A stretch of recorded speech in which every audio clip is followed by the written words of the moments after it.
气喘会造成睡眠呼吸中止吗？还是说打呼和睡眠呼吸中止症会造成气喘呢？其实答案是都会相互影响。气喘呢是因为过敏源、温度变化、情绪起伏或是空气污染等原因诱发，那它刺激了下呼吸道，造成了气管或是支气管的黏膜收缩，那这样造成了呼吸费力或是咳嗽。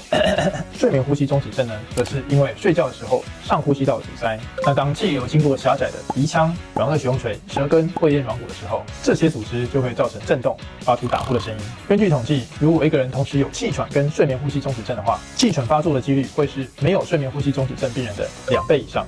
而这些人呢，晚上发作气喘的几率更是高达1.5倍。反过来说，现在有睡眠呼吸中止症的患者，将来气喘发作的几率更是高达4倍。追踪徐医师，一夜好眠不打呼。